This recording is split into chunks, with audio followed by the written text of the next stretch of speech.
Hello friends, welcome back to Do Not Get It Right with Savan Kumar and today what are we not going to get right is we are not going to pray to God the wrong way. Yes, most of us, more than 90% of us have been praying to God the wrong way. You would be surprised to know this. You would be surprised to know this or surprised to hear this that we have been praying to God the wrong way. What do we pray? What do you pray when you go to God? When you go in a temple or a church or somewhere, wherever your God is, what do you ask Him? What do you pray to Him? What do you want from Him? Most of us want an easy life. That's what you want. That's what most of us want. An easy life. And that is where we get it wrong. That is exactly where we get it wrong. Nobody on this earth can have an easy life. Life can never be easy. That is how the life is. That is the basic truth of life. Life cannot be easy. And still, yet we go to God and ask for an easy life. And that is why I say that most of us are praying wrong to God. We ask for an easy life, which God cannot give you. Which God cannot give you because that is how it is. That is how life cannot be. That is what life is. Life is about being tough. Life is about being complicated. Life is about having so many problems. Life will never be easy. If you are breathing, it will have to have its ups and downs. If your heart is beating, it is contracting and it is expanding. So that is how your life is. It will contract, it will expand, it will go up, it will come down. That is the core reality of life. So you cannot go and pray to God and ask for an easy life. So what should we pray for? What should we ask for? To the God who is the ultimate power, who can give us everything, who can give us anything and everything that we could have thought of, or maybe we could not even have thought of that. Still, we go and ask Him for an easy life. For an easy life. So what I suggest you, what I would ask you to go and ask God for is not for an easy life, not for a smooth life. Rather, okay, let's come back to when we drive our car and the roads are not very good, they are bumpy. What do? Do we have the power to make the road good? Make the roads less bumpy?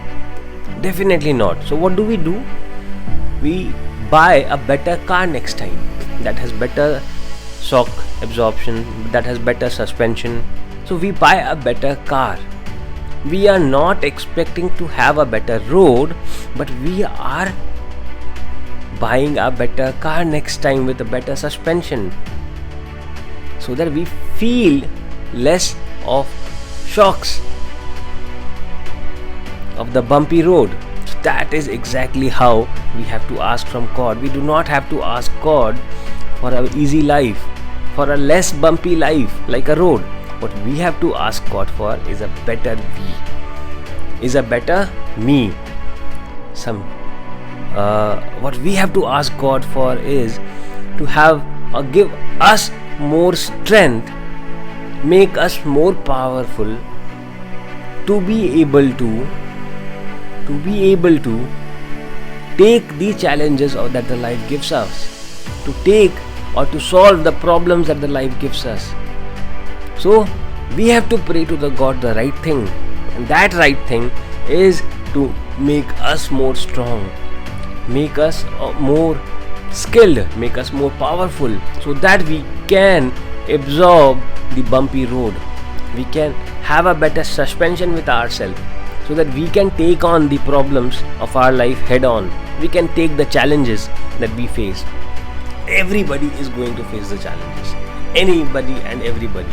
What makes an individual different is his ability to take on those challenges, his ability to respond to those problems. So if you have a small cockroach in a room and there are two people in the room, both of them will behave or respond differently. one person who is scared of cockroach will start jumping and making, crying and shouting and doing everything.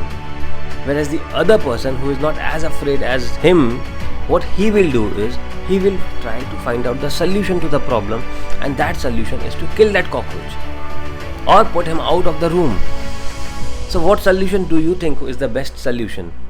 To shout, to cry, to go crazy about a problem that has come in, or to think of how to solve that problem, how to take that cockroach out from the room, how to not feel the bumps on the road, to have a better car, to take the cockroach out of the room. That is exactly how we have to take or think about our life. That is how we can bring a difference in our life. That is how exactly we can change our life.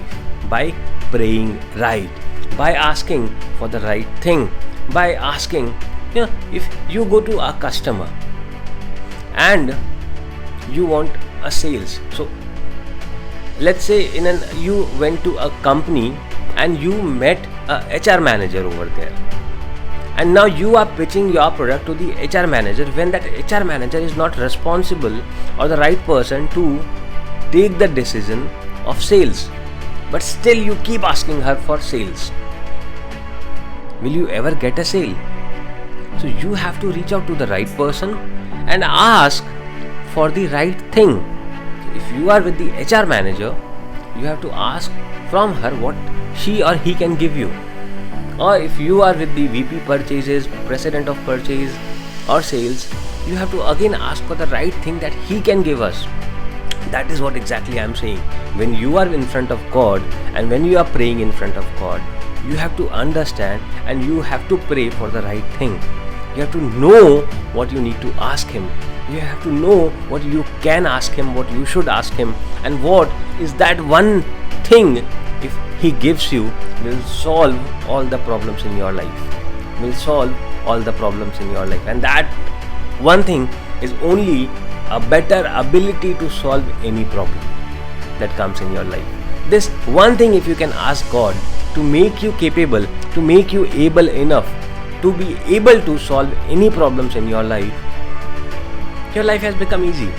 It is just about how we are tweaking a little, we are changing things a little and asking God for the right thing.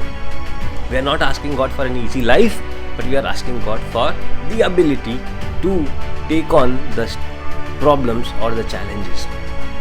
So from today, we are not going to go and pray to God and ask for an easy life, but a stronger life with a stronger ability to face any problems or challenges in our life. Wish you all the very best. From me, Savan Kumar. Have a great and a wonderful day. Bye-bye.